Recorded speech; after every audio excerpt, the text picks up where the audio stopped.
Yuk. Apa sih yang terjadi atas kehidupan wanita ini sehingga dalam hidupnya tidak pernah kering keajaiban? Berapa banyak yang jujur di tempat ini? Dalam kehidupan kita butuh keajaiban. Kita butuh pertolongan Tuhan. Berapa banyak yang sadar dalam kehidupannya kita butuh mujizat. Tapi saya berdoa hari ini saudaraku, as we enter into the new era, masuk dalam era mujizat. Bukan dulu kau pernah ngalami, bukan satu kali kau pernah ngalami, tapi langganan mujizat yang artinya atas hidupmu sehari-hari engkau ngalami mujizat, keajaiban, pertolongan Tuhan atas kehidupanmu. Nah, saya akan bawa saudara melihat terlebih dulu. Mujizat pertama yang terjadi atas wanita ini kita bersama sudah tahu. Wanita ini gak punya anak. Suaminya sudah tua. Mujizat pertama yang terjadi atas wanita ini adalah anak mujizat.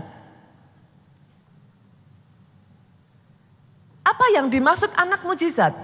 Alkitab saudaraku itu very precise. Boleh nggak kalau baca Alkitab jangan asal cepat, asal 3 pasal, asal 10 pasal. It's good daripada nggak baca. Tapi you will miss the point. Ada alasan kenapa ditulis suaminya sudah tua. What does it mean? Tidak mungkin lagi bagi wanita ini untuk punya anak. Sekalipun dia punya kandungan, saudaraku, dia bisa mengandung. Saudara semua kita bersama tahu, benihnya berasal dari pihak laki-laki. Ayat ini tidak kebetulan mencatat si suami sudah tua. Artinya apa, Bu?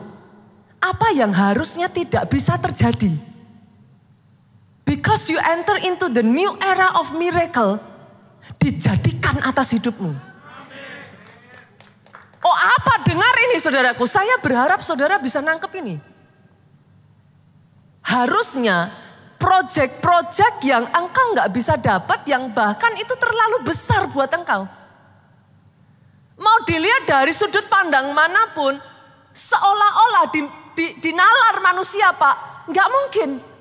Tapi because you enter into the new era, kalau kau bisa tangkap remanya saudaraku, akan ada proyek-proyek yang Tuhan akan berikan kepadamu yang lebih besar dari kemampuanmu. Dan ketika kau masuk ke sana, kau kerjakan, boom, terobosan terjadi atas kehidupanmu. Tiba-tiba kau dibawa kayak naik level, Pak. Saya nggak tahu dengan saudara ya.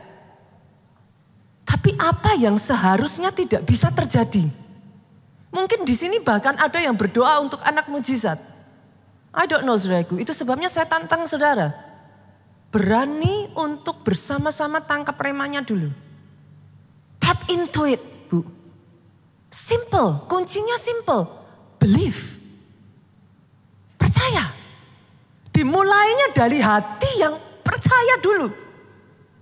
Tapi ketika saudara belajar untuk tap into it, apa yang tadinya mustahil, satu demi satu dijadikan terjadi atas hidupmu. Oh, kalau mau tepuk tangan, Soho. Tepuk tangannya bisa lebih meriah lagi buat Yesus Tuhan kita. Nah, mujizat yang pertama ini kita bersama sudah tahu, saudaraku. Saya akan membawa saudara ke mujizat yang kedua yang dialami wanita ini, which is sebagian dari saudara juga pasti pernah dengar. Kita buka ayat selanjutnya, ayat yang ke-18. Media nanti bantu saya ya, ikuti ya, keep up ya. Nanti sementara saya akan mengajak saudara, mungkin membaca beberapa ayat saudaraku. Kita melihat dari ayatnya yang ke-18. Anak itu intinya sudah lahir saudara, ayat 18 saya bacakan buat saudara, saudara baca ayat 19. Setelah anak itu menjadi besar pada suatu hari, keluarlah ia mendapatkan ayahnya di antara penyabit-penyabit gandum. 19:23.